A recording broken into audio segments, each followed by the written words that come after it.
Richard's speech title is Toastmaster of the Year. He says, the Deltones are a pretty laid-back club, and that's part of the attraction. It also creates opportunities to inject a little more purpose in our own gentle way. And it can also be used as a way to create another fabulous party. Your club executive think they might be onto a winner.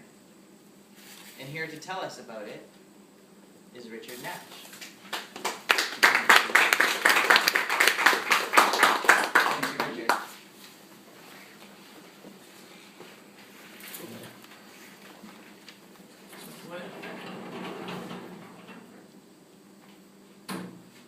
So, who likes to be a winner? There's one right there. He's wearing his shirt, here to win. Even better, who likes to be recognized as a winner? Oh yeah. And what better than to be recognized as a winner at a party? You bet.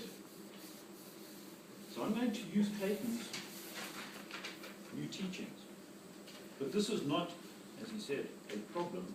I would agree with him. The word problem tends to convey some pretty negative stuff. And I've tried to get better at recognizing challenges rather than problems. So here's the challenge.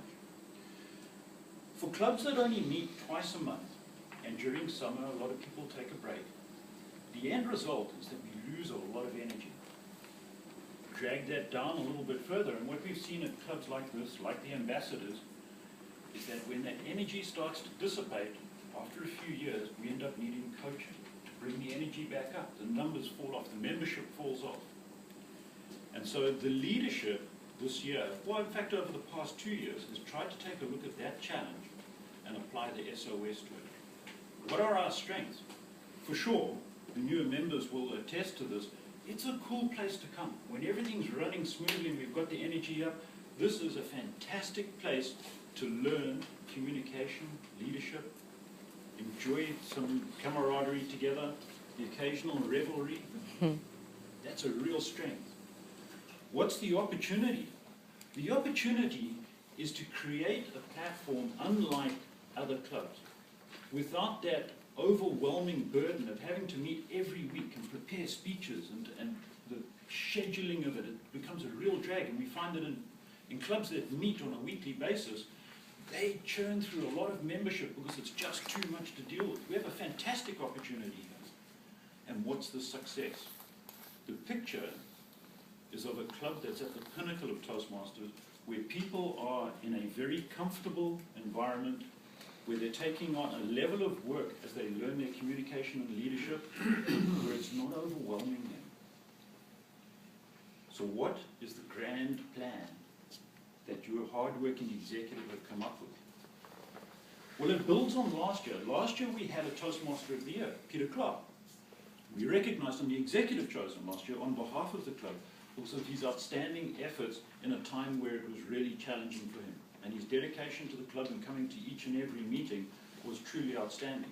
But we want to go that one step better.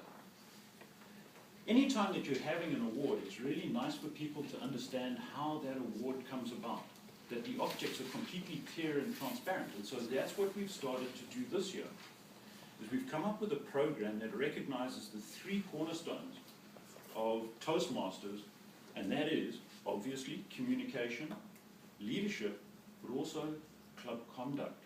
And I'd like to take you through those one at a time. And we do have the progress report. We've actually been doing this already this year. But I'll hand that out at the end, and then you can see how you're doing, and we'll take all the questions then. So first up, communication. This is why people join Toastmasters, to be better communicators. You're hearing all the prepared speeches. Then we have the table topics. So what we'll do is we'll recognize that by awarding points for every prepared speech that you do, to encourage people to giddy up and keep going and work towards their designations. The more challenging the speech, for example, contest speeches or advanced speeches, the more points that you will be entitled to. And like all good contests or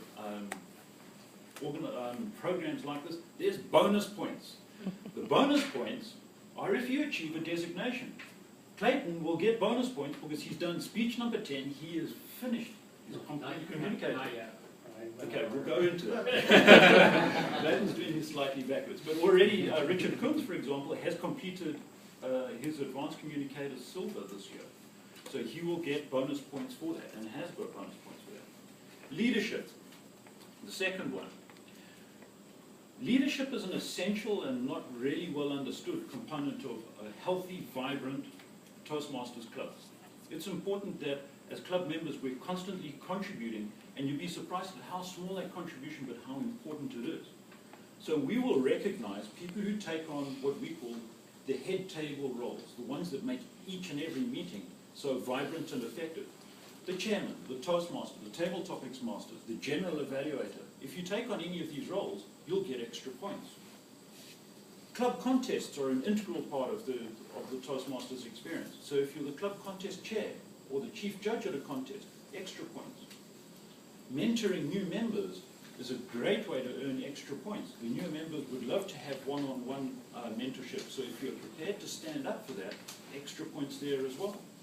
And of course, in leadership, the obvious one is standing on the executive, so there's extra points there. But wait, there's more. Bonus points. Of course, there's always bonus points, and once again, if you complete any of your leadership designations during the year, there's bonus points for that as well. The third important element within this is club conduct. And the executive recognizes that an essential part to the energy in the club is just pitching up. So there are points for attending each and every meeting. And at the end of the year, a small committee of 2 will also take a look at each member and give them points out of 10 for how much they contribute to those meetings. Are they picking up roles wherever they can? Are they making sure that the meetings are vibrant meetings? And then at the end of the year, there'll be an award for the Toastmaster of the Year. Last year we had a nice plaque done for Peter to recognize his achievements. Going forward, we're going to have a trophy. And the trophy will be handed out at the end of the year to the Toastmaster of the Year, and it'll be passed on year after year after year to embed that tradition. Are you guys with me? Excellent. Now for the newer members, you may be thinking, well, that's all great. Those big dogs who've been around for a while and who do all those head table roles will never be able to compete with them. And the executive recognizes it's not easy. And so, you won't have to go head to head with the big dogs. There'll be a separate category. Until you have completed 2 years with the Deltones, you'll be in a separate category all of your own. Still measured by the same matrix, but there'll be a separate award, also with a trophy, and it'll be the Rookie of the Year award. That way, everybody has an equal crack at being recognized. So my question to you as a club is, we would like to let everybody know on a regular basis how well everybody is doing. The question is, how regular is regular? Would you like to hear back every month, every quarter, every 6 months? Or would you like it to be a mystery until the end of the year? You don't? Well, I see some shaking of the head, so absolutely. I wouldn't like it to be a mystery until at the end of the year. What do you guys think? Quarterly? Quarterly? Monthly. Monthly? Yeah. Excellent. Excellent. If you're saying monthly, there's a lot of bias. That's not the end of the program, but the other part of the program hasn't been done yet. So what I'll do now is I'll hand these out so everybody can see how they're doing. This one at the side. And take any questions that you have as to what you think about the program. Stunned the silence. Everybody's looking, oh, how am I doing? How am I doing? Yes, Rob. Richard, I admire the overview. I'm just considering how much work is going to be on someone's part to collect take all this in and collect It's it. actually surprisingly easy for the VPS, because as long as it becomes a routine at the end of every meeting, it's just a matter of gathering up who was at the meeting and filling out the matrix, and it's on an Excel spreadsheet. It literally is 5 minutes work for the VP Ed each time we meet. We only meet 24 times a year. Other questions? None? Excellent. My My job is done. Are you guys all in? Yes. Thank you. Thank Mr. you. Toastmaster. I love it.